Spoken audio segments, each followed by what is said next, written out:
All right, we are triple threading it this morning. I am so excited. We have both Alexis Morgan and Christina Prevett. They are instructors with ICE and then also do a lot with pregnancy and postpartum, both physical therapists.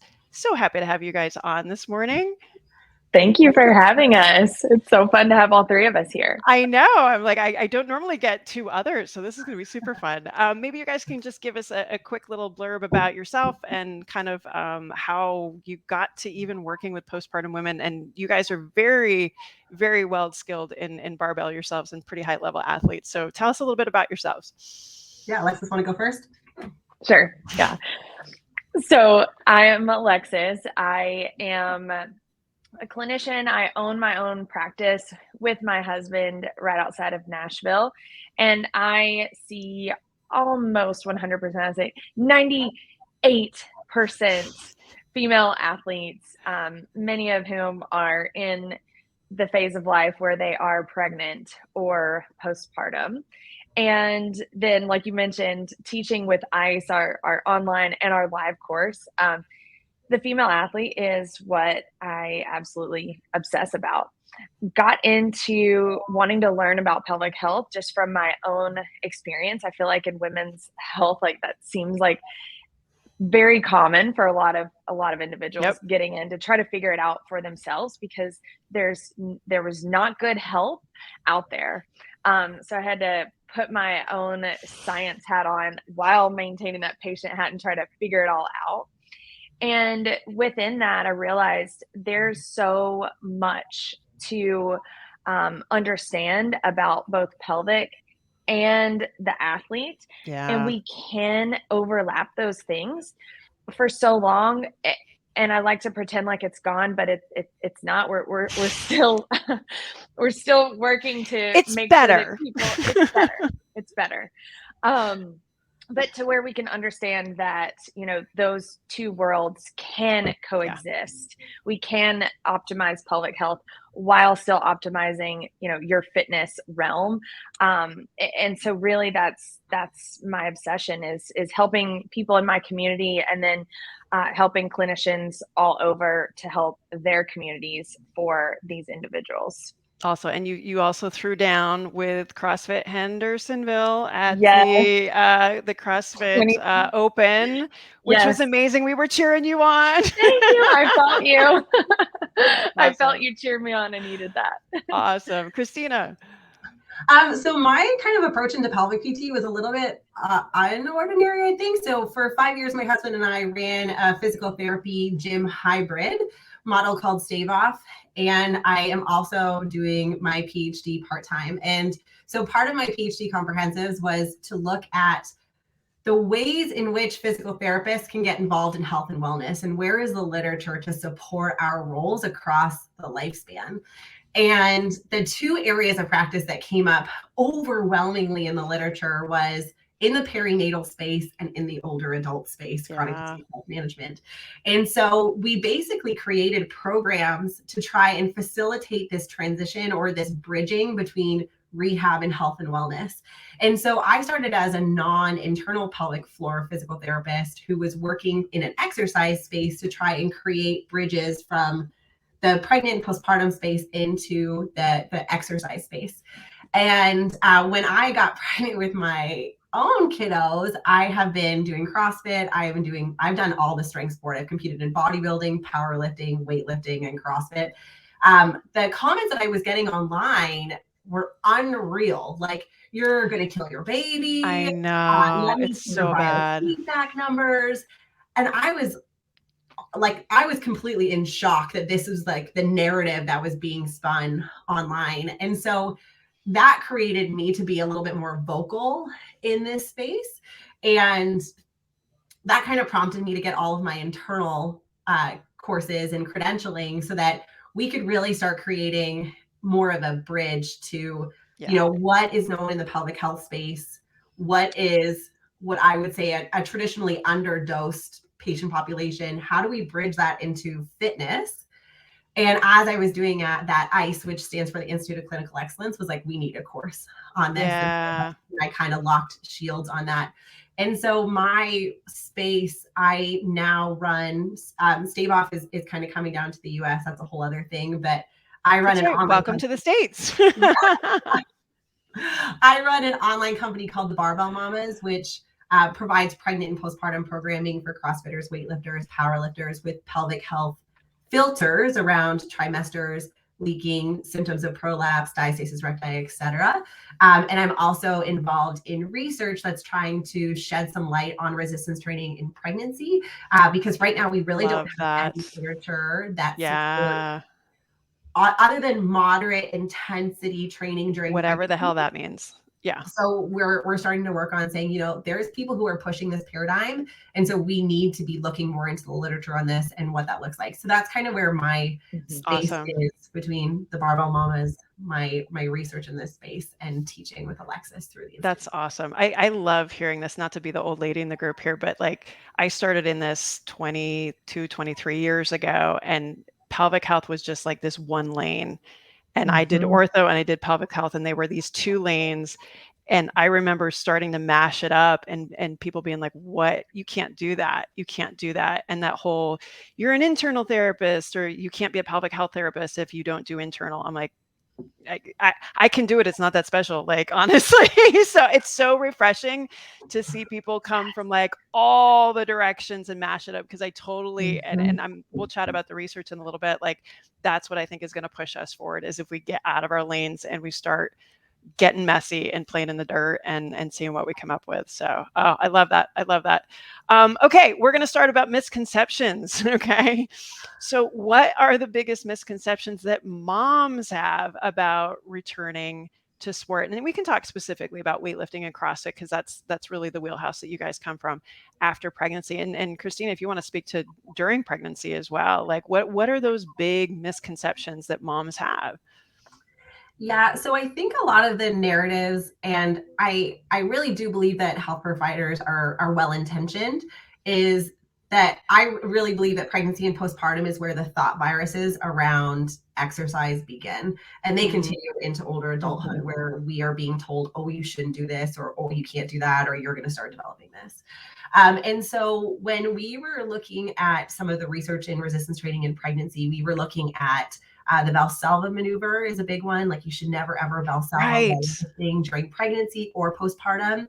And that's not true. Your body has to be ready for Valsalva. I'm not saying that everyone is going to be able to return to it 100%, but many people will. During pregnancy, we now have several studies that show that it isn't, there is no adverse fetal outcomes for individuals who still use Valsalva during pregnancy. We still have a lot of work to do on the impact on the pelvic floor with individuals who continue to Valsalva. But the fear focus around it during pregnancy, and then the conception that you can never Valsalva or use a weightlifting belt again postpartum, is probably one of the biggest misconceptions that I would highlight that individuals think about returning to sport after pregnancy. And it's really relevant for powerlifting, weightlifting, and right, exactly. Can you clarify, because I do think for providers who are not used to the lifting space, what constitutes Valsalva and why do you need it? Yeah, that's really great. So with Valsalva, there is this misnomer. Like, we've actually just started removing the word Valsalva from our vocabulary and calling it bracing, so that we just completely separate the two things. So when we are assessing for a pelvic organ prolapse, we get a person to hold their breath and bear down. And we use the term Valsalva to describe that. When we are doing this for sport, the word Valsalva is how we are bracing to increase the stiffness of the spine. So when we do that, we see an increase in blood pressure. We see an increase in the pressure, inter-abdominal pressure in the belly, which is basically how much stiffness is there. And that's really great for performance, because it allows us to lift more weights. It allows us to put more force up against a barbell. And so it is used very successfully by athletes, and it can be very protective from even from an injury perspective, to because it increases the muscle activity of all of the muscles in the core that are important for us to be able to lift these heavy weights. So that's kind of where the misnomer comes in, where people are told to brace. And then the problem is that oftentimes too, sometimes when we're being taught how to brace, we say, inhale with lots of air and then bear down. or push into the belt. And for individuals with pelvic floor dysfunction, that's not going to feel great. It's not going to feel great for anyone. But that's generally how it's taught. And so we're really trying to change the narrative, one, between what Valsalva is conceptualized as in the health provider space and the strength and conditioning space, and marry the two. And then also teaching where we can incorporate bracing in a way that is going to be more friendly to the pelvic floor. Yeah, so there's not just one way to skin this cat, for sure. Alexis, I'm going to switch to you. What are the misconceptions clinicians have? And we can probably just continue on with that same line of talk about Valsalva. Yeah, it's really interesting when you do get into the literature and you're reading, whether a lot of times that's in pelvic literature, right? And we see that we're using the words Valsalva, and we're seeing that, okay, there's that descent of the pelvic floor. Okay, so we don't want that. Like, we agree that we don't want to have descent of the pelvic floor in functional activities. We want to have it like the pelvic floor either level and it's activating against that pressure coming down, or even coming up. So very, very active against that pressure coming down. So we we laugh because we agree actually on several things. We're just arguing because we don't have our vocabulary situated. Right. The words Like, don't match up. Yeah. Exactly. Yep. Exactly. So it's when we're looking in the literature and we're seeing Valsalva, Christina and I are like, they're not defining Valsalva in the literature. Right. Like, we've got to start defining these words, or just eliminate it altogether, as Christina mentioned, and just use other words that mean that are way more descriptive. Yeah, I feel like in our field, especially, like Valsalva is almost triggering. And and again, I think this is harder when you're not in this space. And I try and think back to when I wasn't. So I started CrossFitters about 5 years ago, I guess, and it was very much around the time after 2013, like they were totally fine with, peeing when you lift and all that other stuff. And I think if you don't understand that if you're going to lift heavy, you have to use a mechanism that does involve some breath holding, it does involve some bracing. And when you say to somebody, if you were a provider, saying to them, this is bad for you, you cannot do this, I think you automatically are going to lose that person, because that person understands there's no way they're going to do their 1 rep max, let alone 75%, without a strategy that, like Christina said, there's stiffness, there's support of that, you're using that pressure to be able to lift that much. And I think that's the thing that just, once you get that, then you realize like why so many lifters are like, forget PT, because if you're going to tell me I can't do this, I can't lift that, so we're done here. We're done here. And I think that happens more often than not when you don't understand the sport and what the plans are. And on the flip side of it, for individuals who are maybe afraid of exercise, and then we say, okay, don't hold your breath and don't do that. Well, now we're never letting them we're stifling their potential. Yes. And we're just adding to this fear, where we know that humans are resilient. And to get even more resiliency, we've got to lift weights. Yes. And I think that, when we talk about bracing, we often are thinking about those lifters who lift, heavy weights that many maybe can't even fathom. But I also wind up using the Valsalva on rep like 12 of push-ups, because I suck at push-ups, and it's really, really hard to maintain that neutral spine and push. So I use Valsalva with a body weight exercise when I get to fatigue. That's normal. We all do that. So we really need to reconceptualize that bracing is a strategy we're all going to use it. We all do use it. Putting your bag overhead, if it's really heavy for you, you're going to use that strategy. It's really just equipping people with understanding how to use their bodies to get the job done. Yeah, I think so much, to your point, gets lost in translation. And when we get in this, something's good or something's bad, and we demonize certain things, I feel like we lose so much of the good, like you said, that can come with lifting. And we'll talk about the research in a second, but it's been really interesting to kind of watch the parallels as, the research has started to come forward a little bit more about females in sport. Also the research on the benefits of load and loading, and, and I think just seeing more women in pro sports postpartum. And it's like these things have kind of started to converge a little bit, and the timing is, and throw together, a pandemic and social media. And I feel like it's such a good time to have these conversations and start to make these changes and start to kind of blow these paradigms out of the water.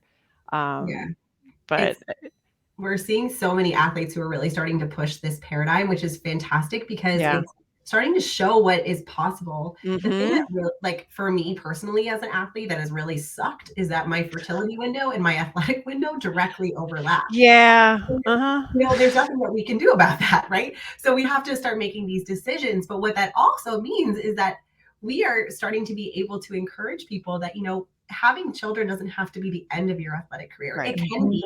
You can choose that you're going to end your athletic career and retire and then have a family. That's great.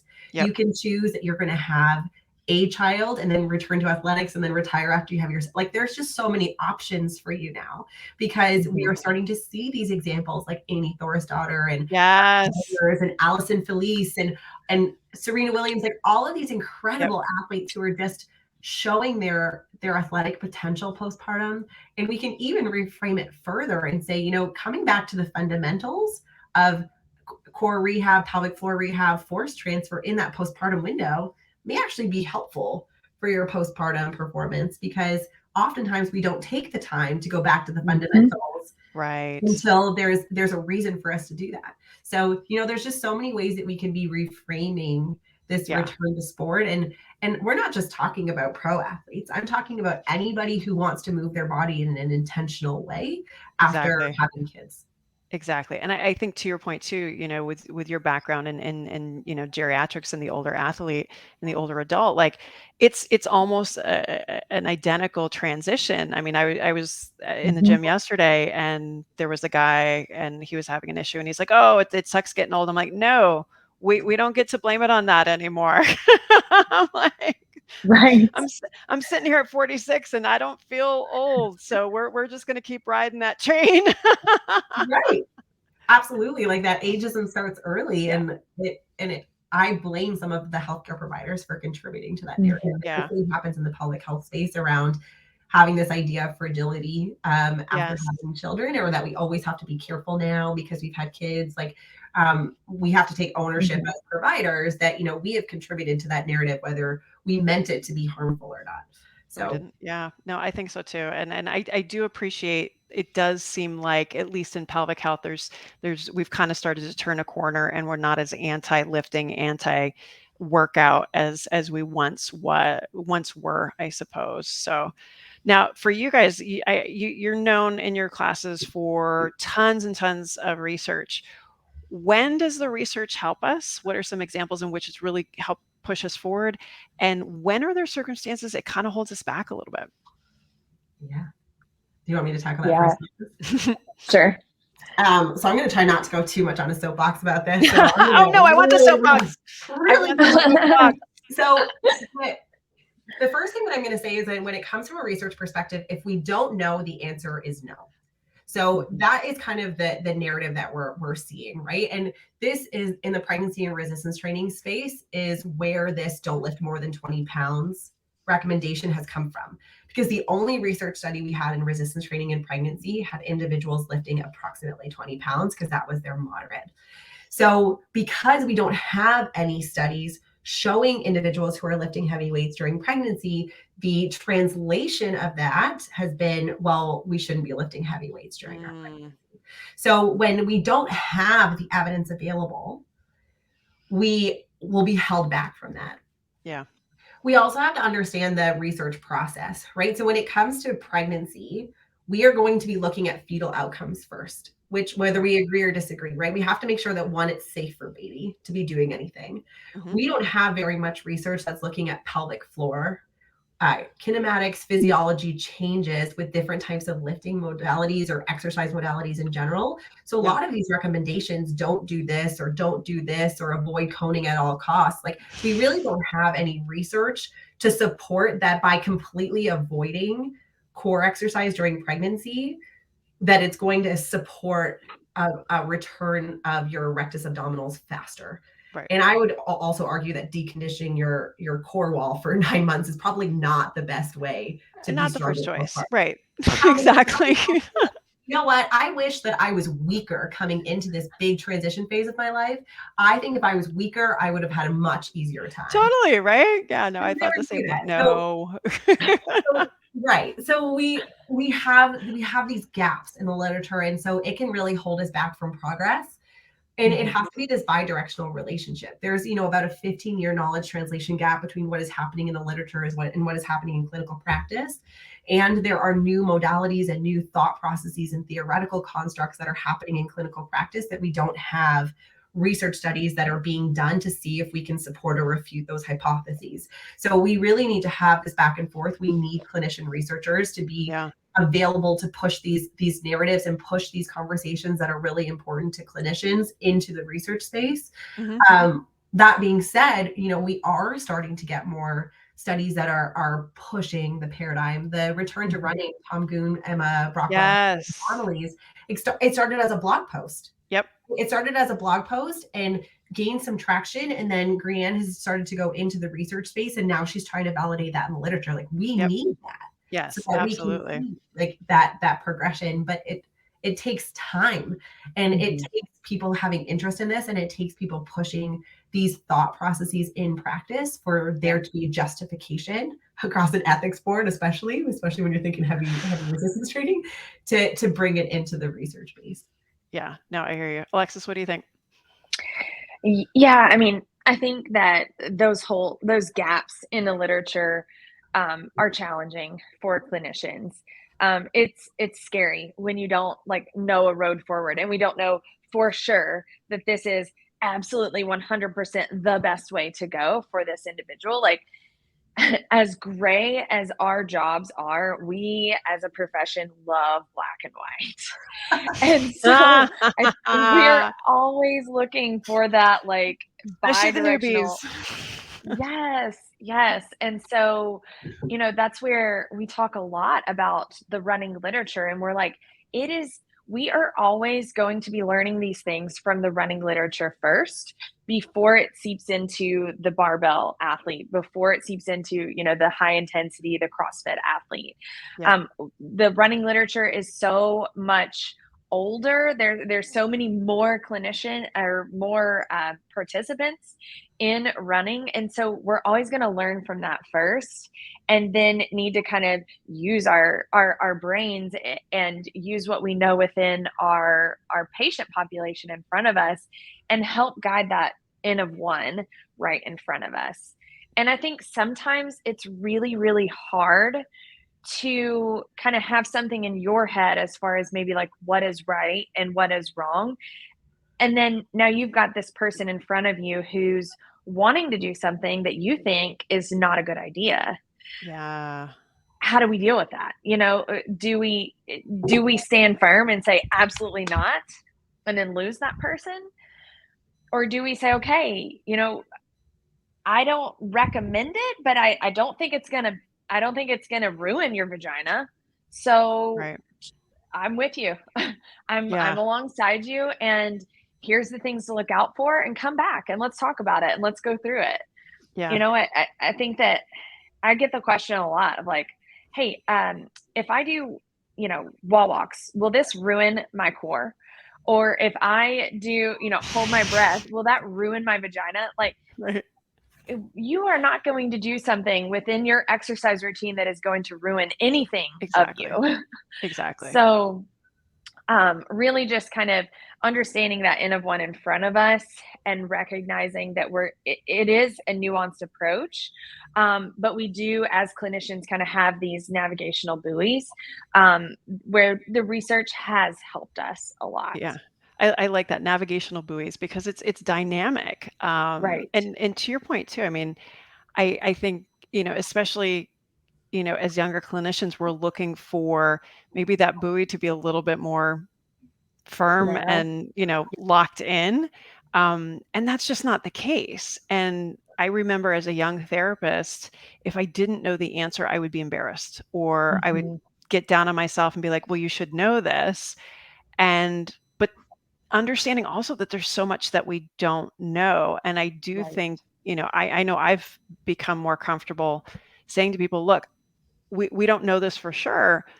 We have this information, but let's see what we can come up with. And for me, it's Mhm. become so much more hopeful because we can play, we can see what comes up. But to your point, it's evidence-based. It's not evidence, verbatim. Right. And the way I say it, you said it a lot nicer than I do.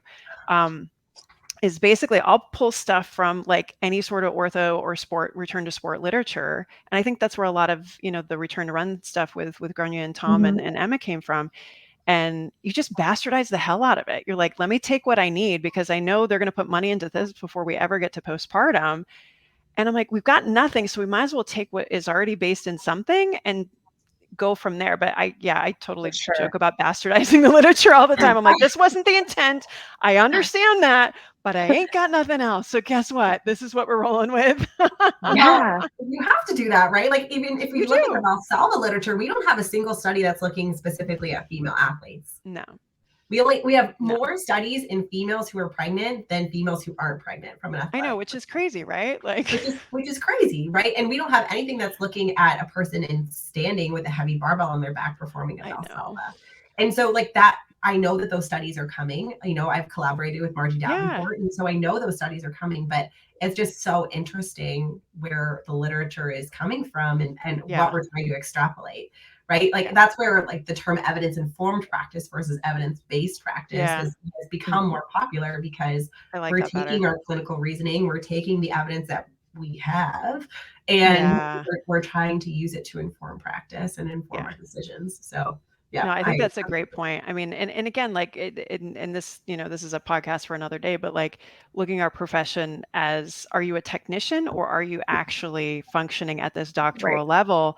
Like technician, you're going to do the same thing no matter what. And functioning at that doctoral level, like what is your critical thinking process? What is the framework that you're working through and your problem solving?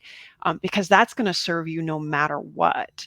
And I do find that, especially in these more complex return to sport scenarios, return to running, return to, weightlifting, things like that. I see you guys all the time where somebody will be like, oh, I have a CrossFit athlete and they have leakage with lifting. There's so many questions to ask, but they're looking for, what do I do with lifters? I'm like, no, that's not how it works. It's not a one size fits all deal. And those of us who are like incredibly passionate about it, we're like, well, we want to know like all the things. And they're like, no, what's the one thing that I can do? I'm like, holy Jesus, I don't know if I can handle this. I'm like, There's please use your about brain. 100 questions that we ask after we know that one scenario. Right. And that's what I want to say. Either know who to refer out to if you're not interested in going down this rabbit hole, or go down the freaking rabbit hole with me. And that's what happened to me at the first, kind of barbell class I took. I went in, guard up, what the hell is this? And I walked out and I remember thinking, oh shit, now I have to do this. And I live, so where my office is now and where my house is 2 blocks difference, and there's a CrossFit gym in between the two of them. I'm like, okay, I got no excuses now. Like, now I freaking have to do this. But that's how some of us problem solvers are like, okay, I'm going to go in and I'm not put my head down and I'm going to learn, and I'm not going to come up until I know what I'm talking about. Well, and that's where like being in the sport or getting exposed, like you don't have to be a CrossFitter, but having exposure to it can be extremely helpful because load is a great teacher of movements, of kinematics, of our ability to coach. And I think what can happen is when you have a person who's exercising, who comes and is experiencing leaking, the knee-jerk reaction is to just stop doing it or drop the weights, or, you know, and that might be appropriate, but we always advocate for coaching first. Like, and that is not doing a bodyweight squat in a clinic. That is getting them under load. If you don't have load in your clinic, getting them to do a video from multiple different angles and seeing, you know, what is happening when you're hitting the leak point, right? Like, is it that we can just fix one coaching cue, or we can work on one thing and we can potentially completely change that pattern? And if that's not working, okay, let's back off. Let's do that submax volume. Let's work on, you know, our sequencing, our coordination, our strengthening, and then push back into those weights that you were leaking at, and see if that helps. And that's what we would do for any other orthopedic injury. Right. That's exactly what pain wouldn't be like, don't ever do it again. But when we just like, oh no, we can't do it. That is such a great point. But you know where I think that gets lost now that you said that? I think that gets lost when we have, and Alexis, I'll be interested in your opinion on this, when we have providers that go straight into pelvic health without any other background. I had orthopedics background and sports background first before I went into pelvic health. So that's an easy mashup for me. But if you don't know how to go in and integrate, and the only tool you have is what's on the table, I can see how don't do that would be the easy solution. I don't know. What do you think, Alexis? Yeah, it is the easy answer. You know, I think that one of the best backgrounds you can have, and if it's not your background, then supplement your practice with coaching. Yes. Oh my gosh, yes. We this past year just hired 2 clinicians, and they both coach at CrossFit Hendersonville. And they started that within this last year because we're like, there is nothing better for your practice. And one of our clinicians is in pelvic health, and she and I do that here. And I'm like, there is nothing better for your clinical practice than to, on a regular basis, watch a class full of 30 people, 30 different movers. You know, you're going to see all variations of squat, all variations of pulls. Like, you're going to learn so much. And when you're managing a class, you've got one cue. You know, I need one word. You're in the middle of the workout. Exactly. And that's exactly what it does. It pulls you out of the weeds and into that like overarching view. And then you can bring that into your clinical practice, because our clients are in the weeds.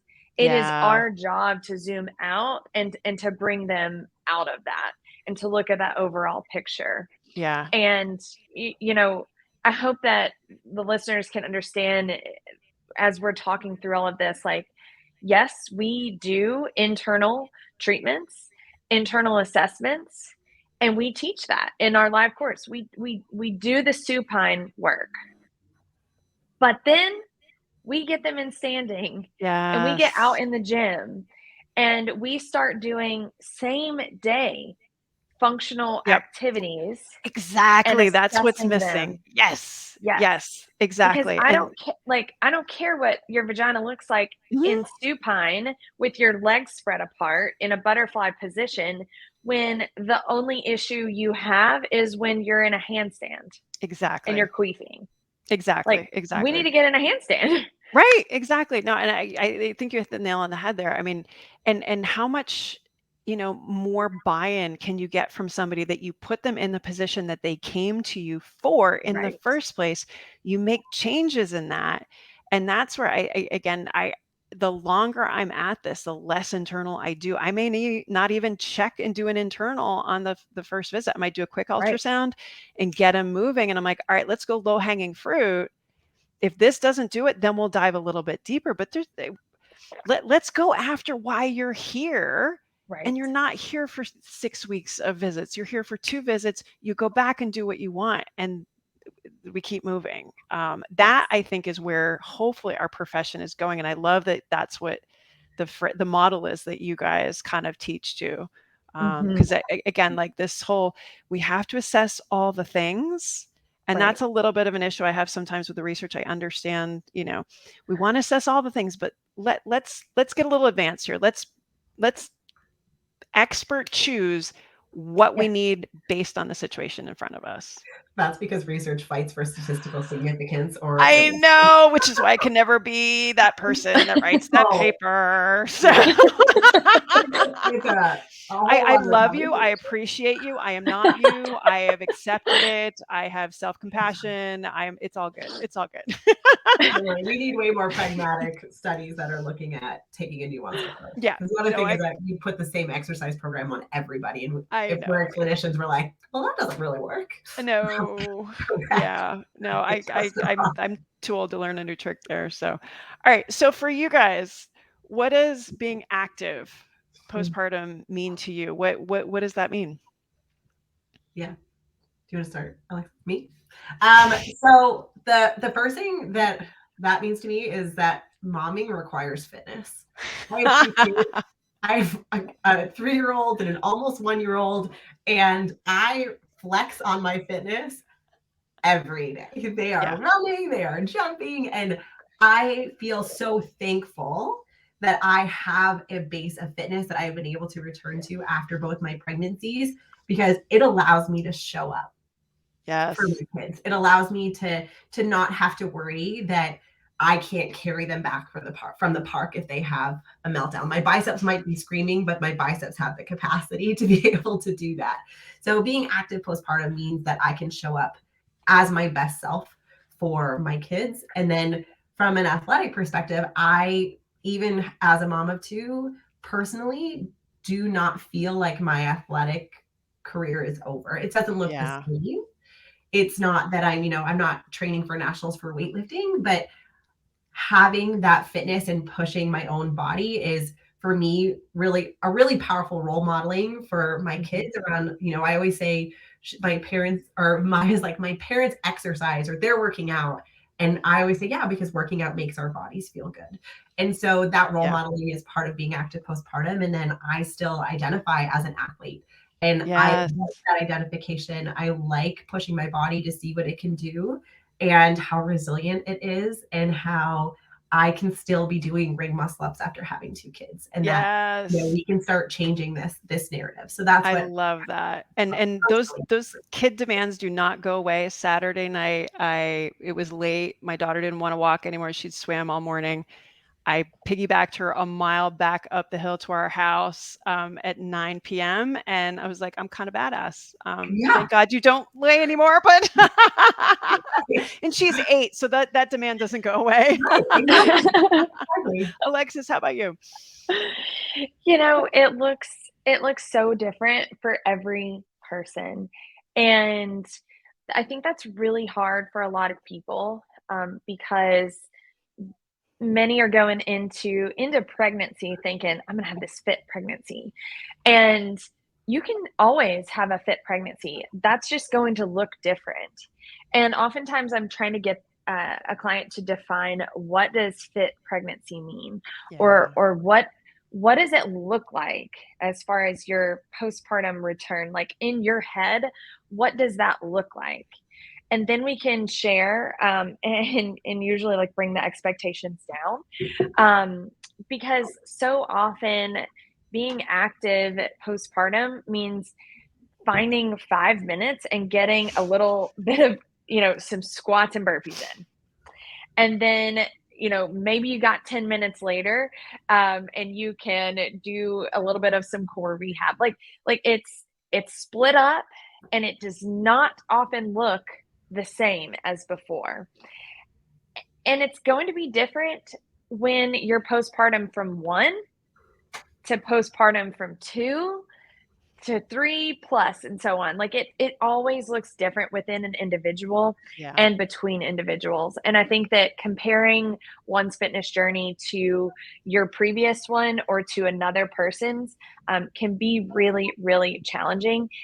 And what I love to do as a clinician is share that experience that I'm witnessing is completely normal. Like given everything that's going on in that person's life, like, it's a win that you got into the gym this week. Great job. Totally. And our professional athletes who we may look to and think like, oh, okay, I'm going to be like that, recognizing that they've got a huge support team around them. They're doing rehab every day because their PT or whomever is right there with them. Yep. I'm like, I'm going to need a lot of accountability whenever I become postpartum, because I'm the worst patient. And I think I'm probably not alone. Hey, we're here for you. And we need that support. But it looks different for everyone. But in all cases, like, it's beautiful, it's active, and you're going to get to where you want to be. We just got to make sure we have the realistic timelines. Yeah, totally. Awesome. Well, thank you guys so much. If you guys want to find Alexis and Christina, they're here, Alexis Morgan PT, Christina _Prevett, and the Barbell Mamas. What do you guys have some courses and stuff? Share your promos. Yeah, absolutely. So we are lead faculty within the Institute of Clinical Excellence in a division called Clinical Management of the Fitness, Athlete, Pregnancy, and Postpartum. So we have 2 courses. We have an 8-week online course that goes from preconception all the way to return to impact, return to lifting, return to gymnastics, that we run several times throughout the year over an 8-week span. And then we also have our live course where, as Alexis alluded to earlier, we teach the internal. We teach the internal with bracing. We teach the internal in standing. And we allow those functional movements with the internal and do a lot of work on bridging directly to fitness. So we don't need to be spending 6 weeks in supine. That, just like you said, the internal is a tool. It's a very effective tool. And then we need to get off our backs. And so we we teach the internal, and then we teach the bridge to doing things like handstands and pull-ups and barbell lifting and Olympic weightlifting. And so we all do that in bracing. Yes, embracing, definitely that. Are you wearing a weightlifting belt to show that it is not that bad to wear a weightlifting belt? It's actually you really won't go to hell. That's the promise. I know we do a lot of myth busting in both of our courses that come at it from a different angle, but the idea is that we really want to promote this bridging between orthopedics and pelvic health and have that correlate really well with fitness. Awesome.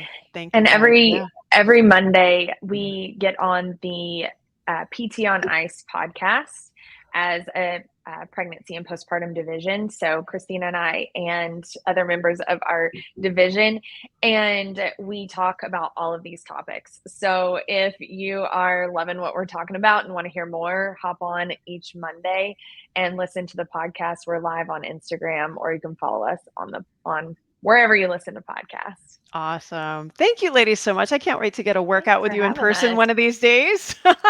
Yes, we'll have to do that. Awesome. Thank you guys so much. Again, if you want to find Christina and Alexis, they're over on Instagram and with ICE. All right. Thanks, ladies. Take care.